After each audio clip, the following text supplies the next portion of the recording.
Good morning, everyone. Now we will start on the specify ledger options. So the first thing is whatever we have created the primary ledger where we have given the instance, account instance, the combination of accounts instance, calendar currency, and the conversion method is called as a primary ledger. Question comes is, can we survive without primary ledger? It is impossible not to have primary ledger. Whether we do a transaction or not, it's mandatory to have the primary ledger. So the primary ledger which we have created, we can create from here as well, but already we created. So we are going to select and add. So I'm going to click on select and add, apply and go to task. So here it is going to list all those ledgers which are created. So we will also have our own to search that which should always be enabled. So I'm just going to enter Amazon. So this is the one which I have created the primary ledger. So there are few more setups which we need to do. Once that is done, the status will be completed. So we are going to save and close. So this is the specify ledger options, Amazon primary ledger. And these particular ledger options and whatever activities which we are doing right from value set till now is the activity of the financial functional consultant. So you could see here general information and you could see currency, chart of accounts and calendar. I cannot change once it is defined. So we have to be cautious. If by mistake I give wrong currency or either chart of accounts or accounting calendar, then I have to create a new primary ledger. So here we have few of the things which we need to go, and we will be often coming on the screen as and when required. So this is something like a ongoing process of updating the configurations. So you could see here accounting calendar. So first open period. So there, if you remember, we have created or assigned the calendar when we created the calendar. The first was fiscal year, which we mentioned, April 2025. So, which is nothing but April 2024. So, we are going to first open which period. So, we need to select the period in which we are going to work. One important thing is, let's say if you are going to implement within this year, so let's say our go live is on January. So even though it is January, it is always suggested you just open the first open period, keep it for this year as April. Because whenever we are going to take any statements or anything, it is always suggested to have for that reason as well. So I'm going to keep it first open period as April. Number of future enterable periods. This concept is we do have it in R12 here in Fusion as well. Now let's try to understand what is future enterable periods and what is the difference for this one. So I will give few examples. Let's first try to understand what are the different types of period statuses are available. So we have future enterable, never open, then we have open, close, permanently close. So this is how normally the statuses will. Never open, future enterable, open, close, and permanently close. Never open is something, let's say for example, we are in the month of September.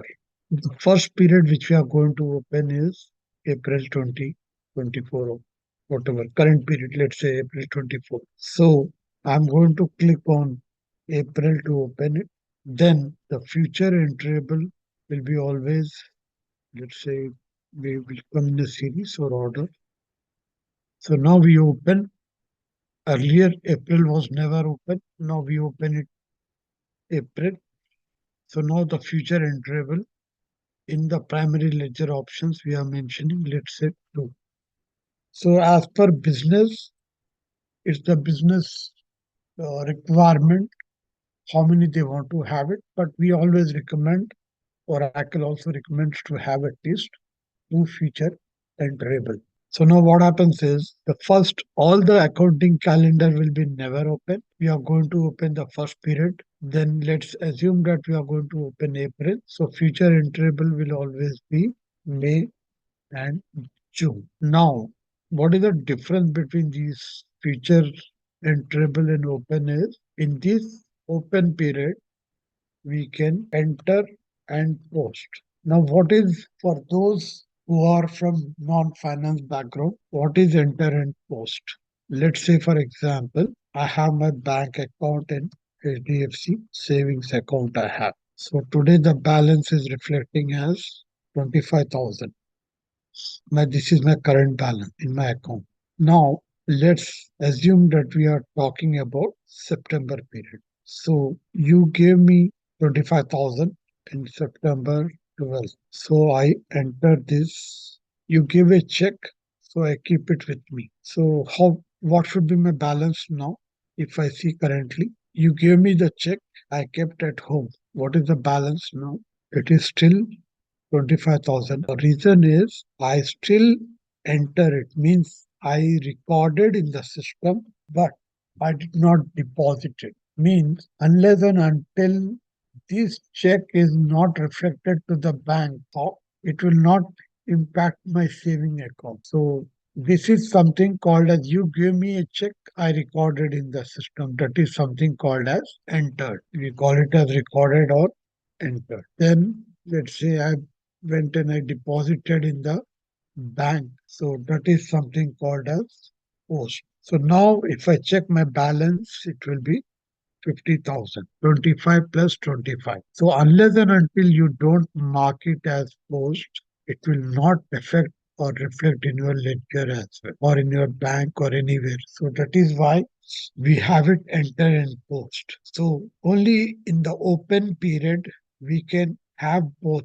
I can enter and post together. In the future enterable, we can just only enter it. Let's say, for example, you give me advance check. So I just, even though I have got that check, I deposited in the bank. Bank will only recognize based on the future date. Let's say May 12th, you have given me the date for that. So unless and until May 12th comes, I cannot post it.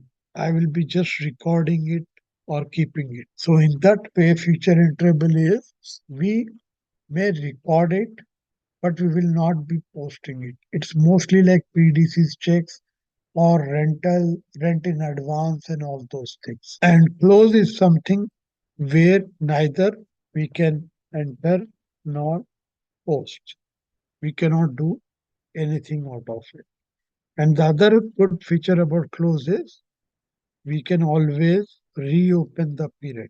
Means if I have closed, I can always reopen the period. Now, let's say, for example, my open period is April.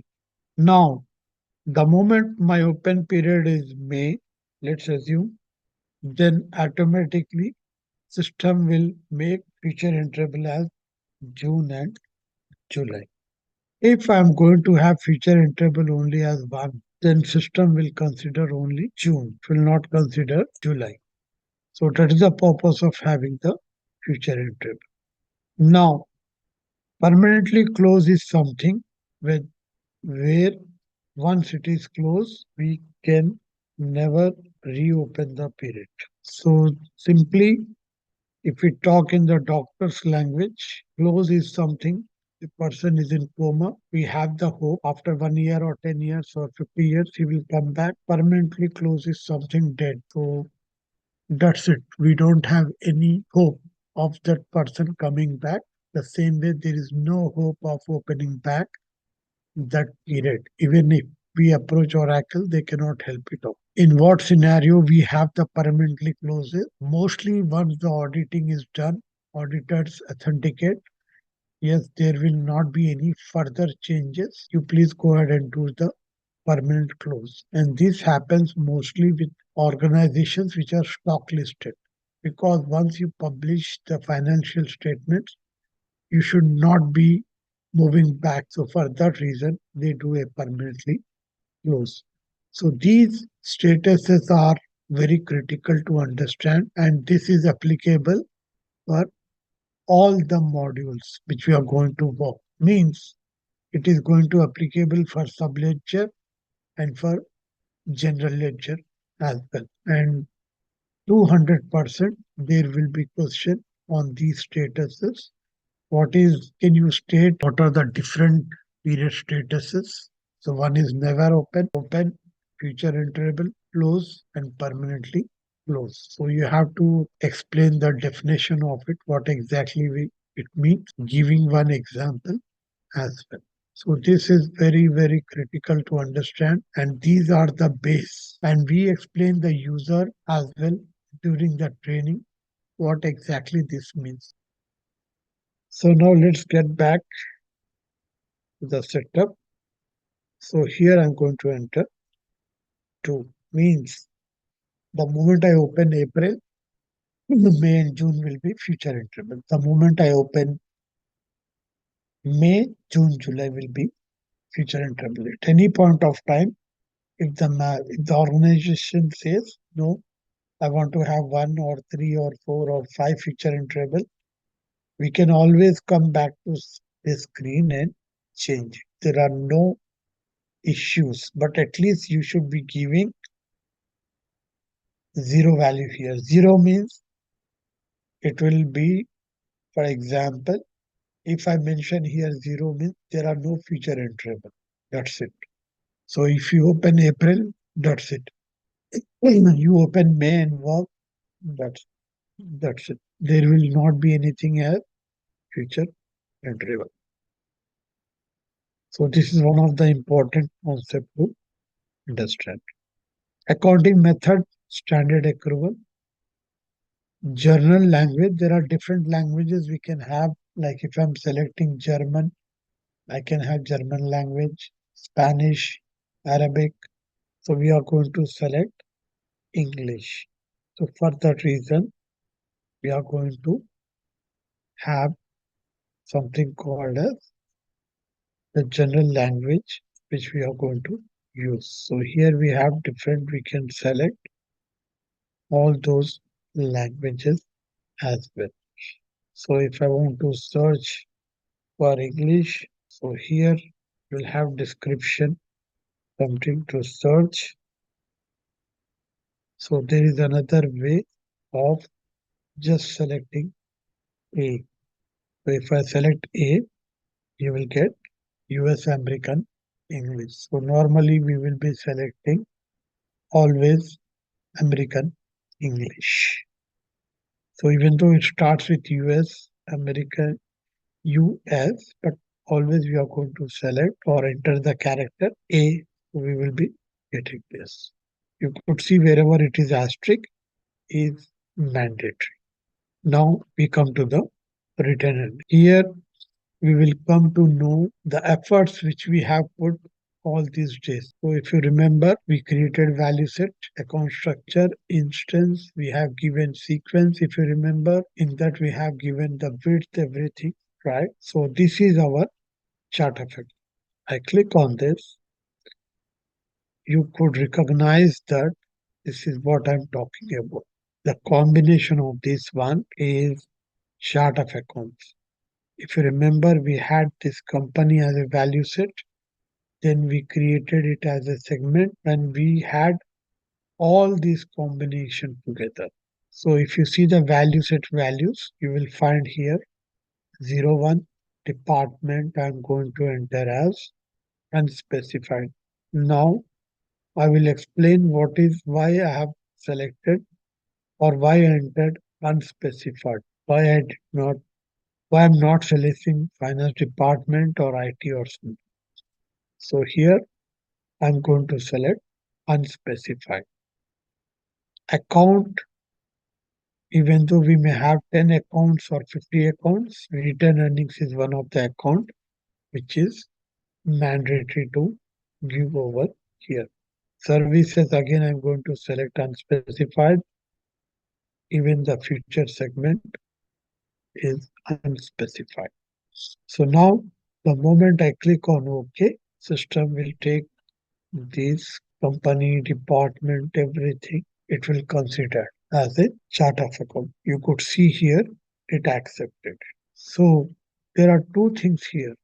If you recall or remember, when we created the account instance, the moment on the top of it, there was something called as dynamic insert allowed combination. If you remember, I check marked that one. So what it means is I can enter any combination system will accept. Instead of department, for example, if I'm going to select IT department. So here instead of unspecified, if I select IT department, system will still accept it. Why? Because this is something called as dynamic combination. Dynamic means we don't know what user is going to select. What is based on the business requirement or transaction, he may select different combinations. For example, so here the services, let's say prepaid service.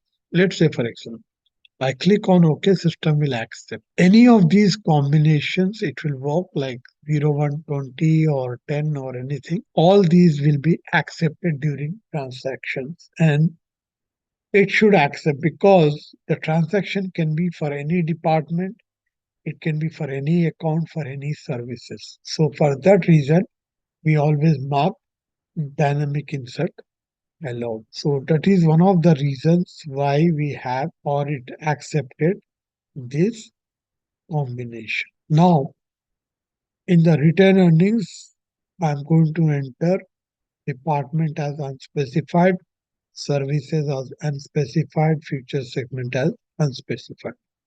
But the account is return earnings. What do you think, or anyone can guess why I entered unspecified? What can be the reason behind it? Profit and loss of any business may not be for any department or any services. Perfect. Exactly. So when we say profit and loss, we are not talking about here particular department or services. What is return earnings? It is as simple as that all the organization end of the year or closing, whatever the profit or loss will come to this account and it will sit over here. So that is the reason we need to give this account as simple as. So return earnings account, it is always with unspecified because it is not pertaining to any department, services or products for that reason. And that is the reason when we created this, we need to have mandatory for these segments. We call it as segments. Unspecified value should be there. And account only one is required. And in the interview, the question will be, I'm doing a primary ledger setup or GL setup. What is the core account or mandatory account I should be creating it? There is only one account which as of now we require for the GL setup. That is the return earnings account. So now the rest of the things are general processing. These things we will come back again and discuss later on. What is the importance of this one? So as of now, for us to be simple and sweet, this primary ledger should be having few of the basic things: open period, number of future enterable, journal language, return earnings. Again, once we start entering transaction, I will come back here to discuss what are all these things as and when. Now I'm going to save and close. Okay, so now we have defined the primary ledger. We need to attach this ledger to the legal entity. Otherwise, system will not allow us to move forward. So there is something called as I click on all task. You have something assign legal entity. If, for example, I am creating a legal entity and I don't assign the primary ledger, there is no point of having that legal entity. See, we say legal entity, let's say Amazon or TCS. But what is legal entity? It's the combination of all the transactions which happen within the organization. And legal entity is nothing but a name we give to it, official or legal name, what we give it.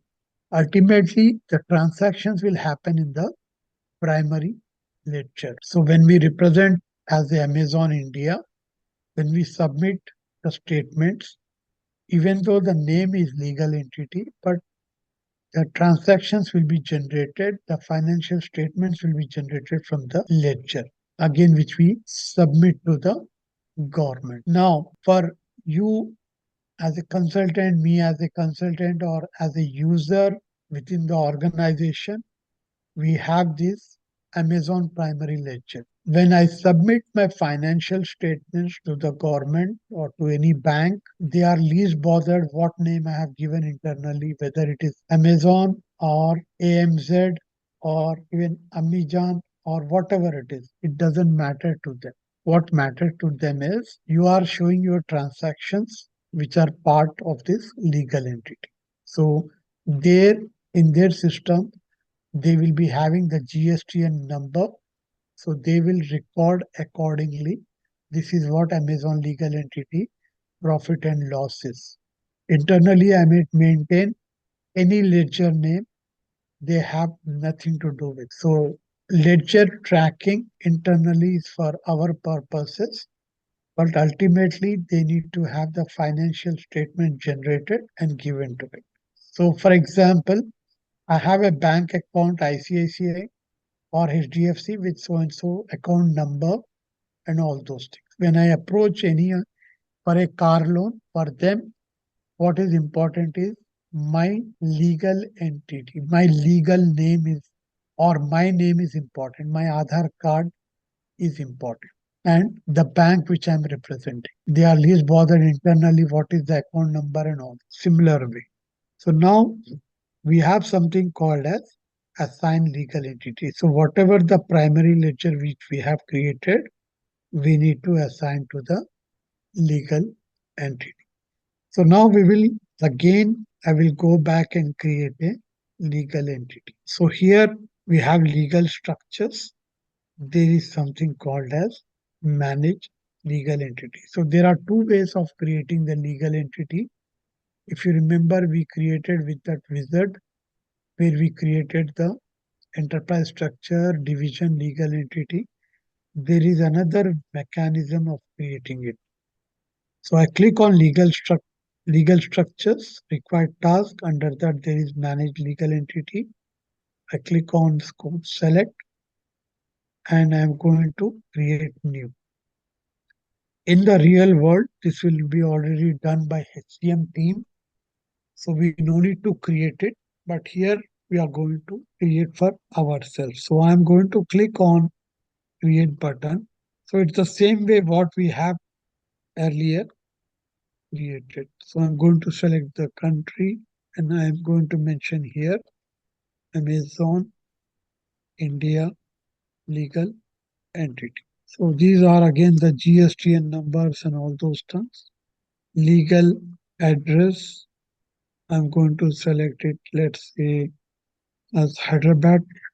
So again this one. So if these legal entities having employees and all those things, you will have this payroll statutory unit and all those. So this will be enabled by the HCM person. Even though this also will be created in the real world by them, but here we are just creating it. So simple, create legal entity, the name, all those relevant things. I'll save and close.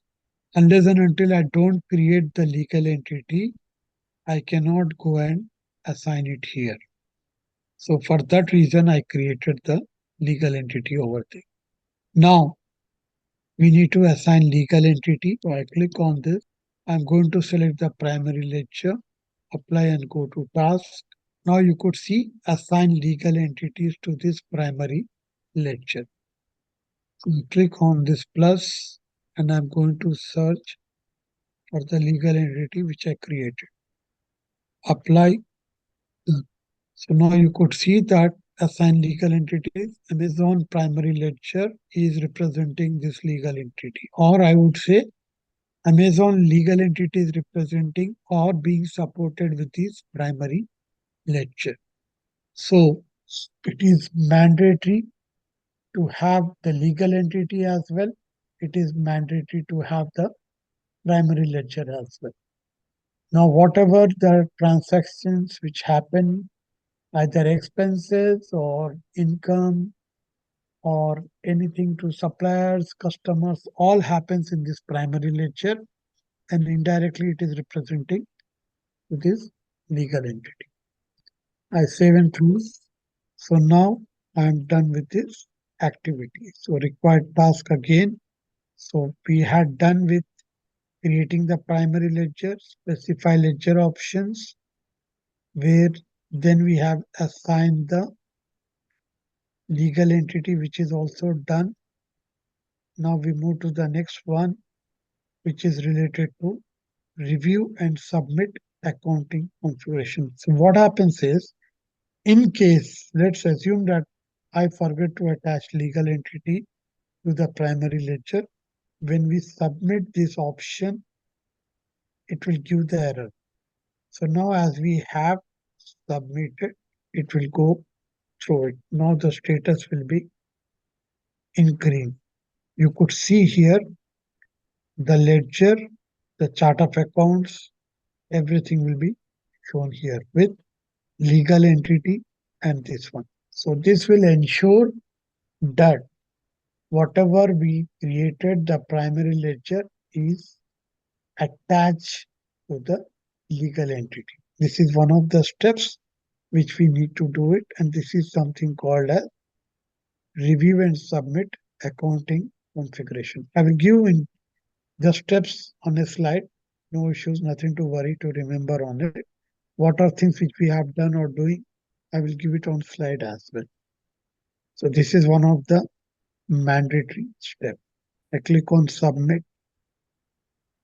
So this is done. After this, we need to open the first date.